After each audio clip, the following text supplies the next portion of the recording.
नमस्कार साथियों, जय हिंद, वंदे मातरम। आप सभी का बहुत बहुत स्वागत है आपके अपने यूट्यूब चैनल एग्ज़ाम ट्रिकी में। दोस्तों, हम आज इस वीडियो में बात करेंगे फैमिली एंड कम्युनिटी यानी कि परिवार और समुदाय, जो आपका पेपर है उसके पहले यूनिट पर। और यहाँ से मैं बताऊँगा पहले यूनिट से आपको बहुत कुछ इस पेपर में मिलने वाला है, यानी कि 1 नंबर, 2 नंबर और 5 नंबर तक का प्रश्न आपको यहाँ से मिलेगा। और सबसे इम्पॉर्टेंट है कि परिवार क्या है, और दूसरा क्वेश्चन इम्पॉर्टेंट है आपका समुदाय क्या है। ये 2 क्वेश्चंस जो हैं बहुत ही इम्पॉर्टेंट हैं, पढ़ते जाइएगा। और साथ ही साथ जितने भी हमारे भाई बहन हैं, अपने सभी मित्रों तक वीडियो को शेयर करते जाइएगा। अगर आप लोग वीडियो को शेयर करते हैं, वीडियो ज़्यादा चलती है दोस्तों, अच्छा लगता है, दूसरी वीडियो बनाने में भी थोड़ा सा अच्छी फीलिंग आती है कि आप लोग ने वीडियो देखी और उसके बाद में हमने भी दूसरी वीडियो बनाई और ज़्यादा वीडियो चली, ज़्यादा लोगों तक पहुंची। अगर वीडियो ज़्यादा तक पहुंचती नहीं, ज़्यादा लोग नहीं देखते हैं, तो आशाएं जो होती हैं वो ख़त्म हो जाती हैं। तो प्लीज़ वीडियो को ज़रूर शेयर कर दीजिएगा। और यदि आप चैनल पर पहली बार विजिट कर रहे हैं, चैनल को सब्सक्राइब कर लीजिएगा और सभी मित्रों तक एक बार वीडियो को शेयर करना बिल्कुल भी ना भूलिएगा। तो बात करेंगे पहले यूनिट पर, और जहाँ पर कॉन्सेप्ट की बात की गई, यानी कि परिवार का प्रत्यय क्या है, परिवार की परिभाषा की बात की गई और परिवार के प्रकारों की भी बात की गई। साथ ही साथ कि परिवार की मुख्य विशेषताएं क्या हैं, परिवार कैसा होना चाहिए, परिवार में कौन कौन सी चीज़ें होनी चाहिए तो उसको हम परिवार कह सकते हैं।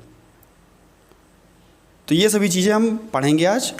और उसमें से सबसे पहले हम अगर बात कर लें तो परिवार, आप सभी परिवार में रहते हैं और कह सकते हैं कि हमारे समाज की सबसे छोटी इकाई क्या है। अगर परिवार को हम कहेंगे तो कहेंगे, क्या कहेंगे, हमारे समाज की सबसे छोटी इकाई क्या है, वो है आपका परिवार, जिसमें सदस्य जो रहते हैं विपरीत लिंगों के, यानी कि माता, पिता, भाई बहन, दादी बाबा और चाची चाचा, ये सभी क्या हैं, परिवार में रहते हैं। कुछ परिवार ऐसे होते हैं जो संयुक्त परिवार कहलाते हैं, कुछ ऐसे परिवार होते हैं जो एकांकी परिवार कहलाते हैं, कुछ ऐसे परिवार होते हैं जो विखंडित परिवार कहलाते हैं, और कुछ ऐसे परिवार होते हैं जो विस्तृत परिवार कहलाते हैं। अब अगर हम थोड़ा फैमिली पर बात कर लें, जो कि इंग्लिश वर्ड है फैमिली। फैमिली अर्थात परिवार शब्द जो है वो लैटिन भाषा का एक शब्द है। लैटिन भाषा के किस शब्द से मिलकर बना है, तो फैमुलस शब्द से मिलकर बना है। फैमुलस शब्द से मिलकर बना है या उत्पन्न हुआ है। इसका अर्थ क्या होता है, इसका अर्थ है एक ऐसा समूह जिसमें सभी सदस्य अर्थात माता पिता, संतान, यहाँ तक कि नौकर व गुलाम भी आ जाते हैं। यानी कि माता पिता के साथ में संतान उनकी, और अगर घर में नौकर और गुलाम भी रह रहे हैं, नौकर भी रह रहे हैं, तो वो भी आपके परिवार के सदस्य ही कहे जाएंगे। और अगर हम परिवार की परिभाषा की बात कर लें, जो कि मैकाइवर जी के द्वारा दी गई, बहुत ही इम्पॉर्टेंट है। अगर आपसे कहता है कि परिवार को परिभाषित कीजिए, तो अगर आप इस परिभाषा को लिखेंगे तो बहुत ही इम्पॉर्टेंट दोस्तों है। मैकाइवर के अनुसार, मैकाइवर ने क्या कहा परिवार के बारे में, परिवार एक वह समूह है। इन्होंने कहा कि परिवार एक वह समूह है जिसमें निश्चित यौन संबंध स्थापित करते हुए बच्चे पैदा करना और उनका पालन पोषण करना होता है। ये परिवार के बारे में कहा। क्या कहा, एक बार में फिर से देखिएगा और याद करते जाइएगा। साथ में रिवीजन आपकी क्लास चल रही है, आप लोगों ने 1 साल खूब पढ़ा है, और यहाँ पर जो रिवीजन क्लास लास्ट में कराई जाती है तो बहुत ही आप लोगों के लिए इंपॉर्टेंट होती है। जितने भी हमारे भाई बहन पिछले साल से जुड़े हुए हैं, क्योंकि फर्स्ट ईयर और उनका सेकेंड ईयर है, उन सभी को पता होगा कि जो भी क्लासेस यहाँ पर दी जाती हैं बहुत ही इंपॉर्टेंट दी जाती है, बहुत ही महत्वपूर्ण दी जाती हैं। कहा गया, मैकाइवर जी ने कहा कि परिवार वह समूह है जिसमें निश्चित यौन संबंध स्थापित करते हुए बच्चे पैदा करना और उनका पालन पोषण करना होता है। इसी प्रकार से अगर हम बात कर लें, डेविस ने क्या कहा परिवार के बारे में, परिवार की परिभाषा के बारे में। इन्होंने कहा कि परिवार ऐसे व्यक्तियों का समूह है जिसमें रक्त संबंध, इन्होंने कहा रक्त संबंध, ब्लड रिलेशन की बात की, रक्त संबंध होते हैं और वे इस प्रकार एक दूसरे से संबंधित होते हैं। अब हम परिवार की विशेषताओं पर बात कर लेंगे कि यानी कि परिवार ऐसा क्या होना चाहिए परिवार में कि वो चीज़ें जो हैं वो परिवार में होनी ही चाहिए। कौन कौन सी चीज़ें परिवार की विशेषताएं कही जा सकती हैं। तो परिवार में सबसे पहले आपका जो विशेषता हम कह सकते हैं, तो वहाँ पर आप देखते होंगे कि आपके घर में मम्मी और पापा रहते हैं, यानी कि पति और कौन रहता है दोस्तों, एक पति रहता है और कौन रहता है, पत्नी, यानी कि पति और पत्नी का संबंध। किसका, पति और पत्नी का संबंध। तो दोस्तों ये क्या होता है, पति और पत्नी का संबंध, ये क्या परिवार की विशेषता होती है। पति पत्नी क्या करते हैं, एक निश्चित यौन संबंध स्थापित करते हैं विवाह के उपरांत में, और उनसे जो बालक या संतान उत्पन्न होती है वही उस परिवार को आगे बढ़ाती है। हम सभी लोग एक परिवार में ही रहते हैं, सभी को पता है कि परिवार। दूसरा क्या होता है, अब पति पत्नी है तो दोस्तों दूसरा अपने आप निकल गया कि रक्त संबंध, यानी कि ब्लड रिलेशन, रक्त संबंध दूसरी विशेषता आई। वहाँ पर माता पिता, भाई बहन और इनका तो ब्लड एक ही रहेगा, लेकिन अगर थोड़े से अलग की बात करें तो दादा दादी का थोड़ा सा अलग हो जाएगा और चाचा चाची का उनसे भी अलग हो जाएगा। एक माता पिता से जो संतानें प्राप्त होंगी उनका जो ब्लड है वो चाचा चाची या दादा दादी से अलग हो जाएगा। ये माता पिता का भाई बहन से प्रत्यक्ष रूप में होता है, और दादा दादी और चाचा चाची का क्या हो जाएगा, अप्रत्यक्ष रूप से हो जाएगा संतानों के प्रति। इसके बाद में एक ही जगह पर रहते हैं हम, एक ही घर में रहते हैं, यानी कि निवास स्थान, निवास स्थान। तो दोस्तों जो भी निवास स्थान होगा, परिवार की मुख्य विशेषता क्या होगी, निवास स्थान। हम एक ही घर में रहेंगे, एक ही निवास में रहेंगे। इसके बाद में वंश नाम की व्यवस्था, क्या होगा, वंश नाम की व्यवस्था, यानी कि जो भी माता पिता से प्राप्त संतान होगी वो हमारे आगे वंश को बढ़ाएगी। अगर वहाँ पर क्या होता है, अगर माता की ज़्यादा चलती है या माता रहती है घर में तो मातृ सत्तात्मक परिवार हो जाता है, और अगर पिता की ज़्यादा चलती है तो पितृ सत्तात्मक परिवार हो जाता है, यानी कि जो भी मुखिया होता है उसी की सत्ता रहती है घर में।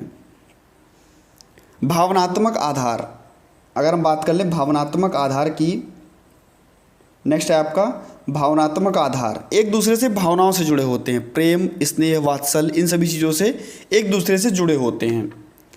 नेक्स्ट अगर हम बात कर लें आर्थिक रूप से भी, अगर चाचा चाची को किसी चीज़ की ज़रूरत है या मम्मी पापा को किसी चीज़ की ज़रूरत है तो किससे, दादी बाबा से ले सकते हैं। आपस में आर्थिक चीज़ों को मदद के लिए हम आगे बढ़ सकते हैं एक परिवार में, और यही बहुत बड़ी मुख्य विशेषता होती है एक परिवार की। सामाजिक सुरक्षा, परिवार में सभी सदस्य चाहे वो दादा दादी हो, माता पिता हो, सामाजिक सुरक्षा बहुत ही ज़रूरी होती है, एक दूसरे के प्रति सुरक्षा। सभ्यता व संस्कृति का ज्ञान, इसमें सभ्यता और संस्कृति के ज्ञान में क्या होगा, परिवार ही बच्चे को, मतलब जो भी परिवार है वो क्या करेगा, बच्चे को सभ्यता और संस्कृति, सामाजिक संस्कृति और शिष्टाचार का ज्ञान देता है। यानी कि अगर परिवार है तो परिवार ही हम कह सकते हैं कि बच्चे की पहली जो शिक्षिका होती है वो माँ होती है, लेकिन बच्चे की जो प्रथम पाठशाला होती है, बच्चे की प्रथम पाठशाला, तो वो क्या होती है, आपका परिवार होता है। परिवार क्या होता है, प्रथम पाठशाला, और प्रथम शिक्षिका कौन होती है, वो माँ होती है।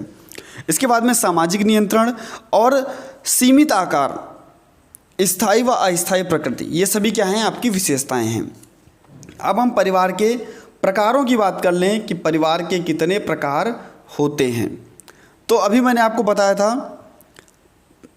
पितृसत्तात्मक परिवार और मातृसत्तात्मक परिवार है। तो सत्ता, वंश और निवास के स्थान के आधार पर दो प्रकार में बांटा गया। पहला आपका हो गया पितृसत्तात्मक परिवार, यानी कि जहाँ पर पिता का सत्ता चलेगी, पिता की सत्ता चलेगी, जो भी चीज़ें आज्ञा का पालन होगा वो पिता के उस पर होगा, और उसका जो उत्तराधिकारी होगा वो कौन होगा? पुत्र होगा। लेकिन दूसरा आपका हो गया मातृ सत्तात्मक परिवार, जहाँ पर माता की चलेगी, जो भी निर्णय लिए जाएंगे वो माता के उधर से लिए जाएंगे। तो यहाँ पर क्या होगा? माता की सत्ता चलेगी तो क्या होगा? मातृ सत्तात्मक परिवार होगा। इसी प्रकार से अगर हम दूसरे उसकी बात कर लें तो दूसरा दोस्तों विवाह प्रणाली के आधार पर, विवाह प्रणाली में आपका क्या होगा? एक विवाही परिवार, उसके बाद में बहुपत्नी परिवार, बहुपत्नी परिवार, उसके बाद में आपका बहुपति परिवार। ये कितने भागों में बांटा गया? 3 भागों में। विवाह प्रणाली के आधार पर 3 भागों में बहुपति परिवार। बताने की ज़रूरत है नहीं, एक विवाही परिवार यानी कि जहाँ पर माता पिता और उनके बच्चे, बहुपत्नी जहाँ पर अधिक पत्नियाँ और एक पति, और बहुपति जैसे कि घास और टोडा जनजातियों में रहता था तो उसमें क्या रहता था कि जो पति रहते थे वो ज़्यादा रहते थे, पत्नियाँ क्या होती थी? एक रहती थी। तो इसके बाद में संगठन के आधार पर, अभी मैंने आपको बताया था संगठन के आधार पर परिवार कितने प्रकार के होंगे, तो वो पर आपका होगा पहला आपका एकांकी परिवार, जहाँ पर माता पिता रहेंगे और उसके अविवाहित बच्चे रहेंगे, यानी कि उनका विवाह नहीं हुआ होगा। दूसरा होगा आपका संयुक्त परिवार। संयुक्त परिवार में क्या? इसमें माता पिता व विवाहित बच्चे, चाचा चाची, पुत्र वधू, पौत्र इत्यादि सभी रहते हैं। इसके बाद में विस्तृत परिवार आपका क्या कहलाएगा? विस्तृत परिवार, इस प्रकार के परिवार में रक्त संबंधों के अलावा कुछ रिश्तेदार परिवार के सदस्य की तरह रहते हैं और परिवार के सदस्यों की जो भूमिका होती है उसका पालन करते हैं, निर्वहन करते हैं। विखंडित परिवार, नाम से ही स्पष्ट है, विखंडित परिवार। इसमें क्या होगा? विखंडित यानी कि माता अलग पिता अलग, किसी भी कारण से मृत्यु हो गया या डाइवोर्स हो गया, किसी भी कारण से अलग हो जाना, तो ये आपका विखंडित परिवार कहलाता है। अब अगर हम बात कर लेते हैं, नेक्स्ट आपका टॉपिक है, और ये जितना मैंने पढ़ाया है बहुत ही इंपॉर्टेंट है, यहाँ से आपको एक ना एक प्रश्न जरूर देखने को मिलेगा यूनिट 1 से।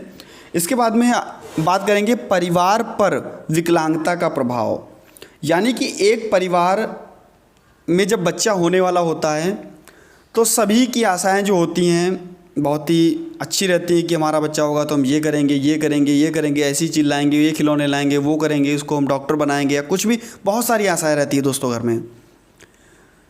तो मान लीजिए कि परिवार में सभी आशाएं थी और बच्चा कैसा हुआ? दिव्यांग हुआ या विकलांग हुआ। क्योंकि शुरुआत में इन चीज़ों का बहुत ही कम ज्ञान रहता है। हमारा समुदाय जो है अभी भी बहुत सारे ऐसे जगह हैं जहाँ पर उनको समझ नहीं है कि किस प्रकार से बच्चे को हम डील कर सकते हैं, या उतना वो जागरूक नहीं हैं। तो सबसे पहले क्या करते हैं? शोक की लहर तो रहती है, क्योंकि बच्चा हमारा हो सकता है दृष्टिबाधित हो गया हो या मानसिक मंदित हो गया हो, तो पहले तो उनको कुछ चीज़ों का ज्ञान नहीं होता। इस कारण से वो लोग बच्चे को अस्वीकार की भावना से देखते हैं। और ये जो दोस्तों 1.3 आपका क्वेश्चन है, जो यूनिट है, बहुत ही इंपॉर्टेंट है, पेपर में पूछी गई यूनिट है, पेपर में इसको पूछा गया है, वो ऐसी यूनिट है और बहुत ही इंपॉर्टेंट यूनिट है। तो दोस्तों यहाँ पर क्या कहा गया कि जो भी आपका परिवार है सबसे पहले क्या करेगा? बच्चे को अस्वीकारेगा कि हमने तो ऐसा नहीं सोचा था कि हमारा बच्चा किस प्रकार से होगा, तो अस्वीकार की भावना आएगी। फिर क्या होगा? दूसरा आपका पॉइंट रहेगा दोषारोपित करना, यानी कि माता पिता पर दोष रोपित करेगी, पिता माता पर दोषारोपण करेगा।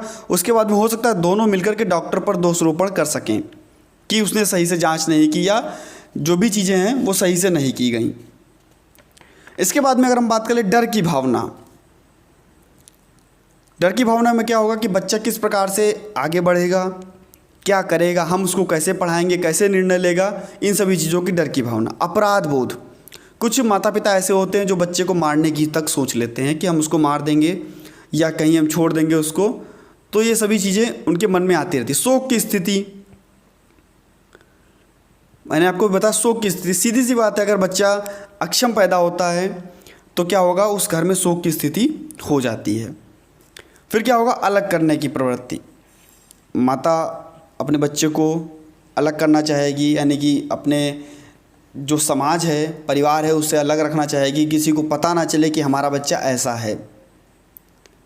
अत्यधिक अपेक्षाएं, बच्चे से अत्यधिक अपेक्षा भी नहीं कर सकते। अभिभावक जो भी हैं वो किस प्रकार से, मान लीजिए कि अधिक अपेक्षा अगर करेंगे तो बच्चा जो है वो बिल्कुल भी नहीं, मान के चलिए कि अगर बाई चांस वो काम नहीं कर पाया तो क्या उनकी अपेक्षाएं जो होंगी वो टूट जाएंगी। व्यवसाय के साथ समझौता करना पड़ता है। अगर बच्चे को देखरेख में रखना होगा तो माता या पिता में से किसी एक ना एक को घर में रुकना होगा, तो व्यवसाय के साथ समझौता भी करना पड़ सकता है। मानसिक चिंताएं तो बनी रह सकती हैं, क्योंकि बच्चे को आगे चल कर के क्या करना है, ये सभी चीज़ें बहुत ही इंपॉर्टेंट होती हैं। इसके बाद में आप बात कर लेते हैं मानसिक मंदित बच्चों की पुनर्वास प्रक्रिया। मान लीजिए बच्चा दिव्यांग हुआ तो हम उसको किस प्रकार से पुनर्वसित करेंगे। अगर घर जागरूक है, परिवार जागरूक है, तो बच्चे को काफ़ी हद तक सुधारा जा सकता है।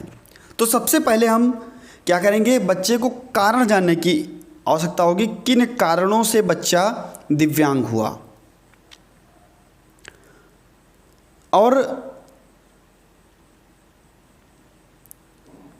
आगे चल कर के भविष्य में बच्चा किन किन चीज़ों को कर सकेगा, हम किन किन चीज़ों को उसको सिखा सकेंगे।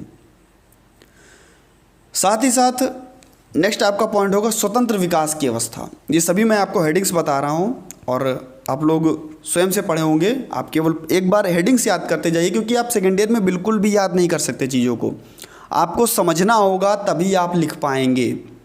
अगर आप रट्टा मार रहे हैं सेकेंड ईयर को तो रट्टा नहीं मार पाएंगे। मैं फिर से बोल रहा हूँ, अक्षम बच्चों हेतु सहयोग प्राप्त करना, यानी कि जो भी हमारे यहाँ अक्षम बच्चे हैं और सक्षम बच्चे साथ में जो कि सामान्य बच्चे हैं उनके साथ में खेल रहे हैं, तो दोस्तों उनको सभी को एक साथ में खिलाना या एक साथ में उन सभी को कार्य कराना है। समावेशी शिक्षा हम कह सकते हैं, या अपने समाज में भी हम लोगों को जागरूक करेंगे।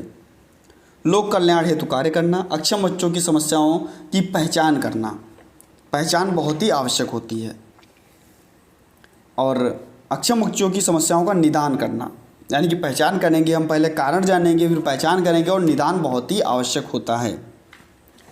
पुनर्वास प्रक्रिया में परिवार की भूमिका, ये पढ़ लीजिएगा, बहुत ही आप लोगों के लिए इम्पोर्टेंट होता है कि पुनर्वास में परिवार की भूमिका क्या रहेगी, किस प्रकार से परिवार एक पुनर्वास के कार्य में बच्चे के पुनर्वास के लिए कार्य करेगा और बच्चे को एक सक्षम व्यक्ति बनाएगा।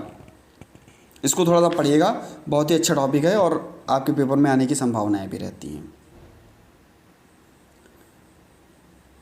तो दोस्तों जो आपका इम्पॉर्टेंट चीज़ें थी यूनिट 1 की वो मैंने आपको बता दी।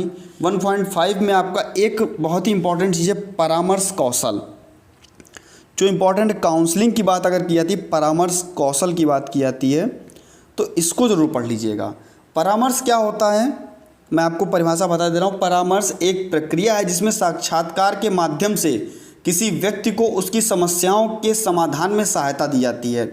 यानी कि परामर्श एक प्रक्रिया जिसमें साक्षात्कार के माध्यम से, जिसमें इंटरव्यू लिया जाता है और किसी भी व्यक्ति को उसकी समस्याओं का समाधान किया जाता है। ये किसने कहा था? बॉर्डिन जी ने कहा था, और बहुत ही इम्पोर्टेंट ये परिभाषा है। परामर्श की आवश्यकता क्यों पड़ती है? आप किसी भी डॉक्टर के पास जाते हैं तो किस प्रकार से परामर्श की आवश्यकता पड़ती है, उद्देश्य क्या रहते हैं, ये सभी चीज़ें आप लोग परामर्श के बारे में पढ़ लीजिएगा। और बहुत ही इंपॉर्टेंट, आप परामर्श कौशल को लगा लीजिएगा। 2 नंबर में भी आपसे क्वेश्चन यहाँ से पूछ सकता है, परिभाषा आपसे पूछी जा सकती है। तो दोस्तों मिलता हूँ नेक्स्ट वीडियो में। आशा है सभी को वीडियो अच्छी लगी होगी और सभी जितने भी हमारे भाई बहन हैं प्लीज़ एक बार वीडियो को जरूर शेयर कर दीजिएगा। धन्यवाद।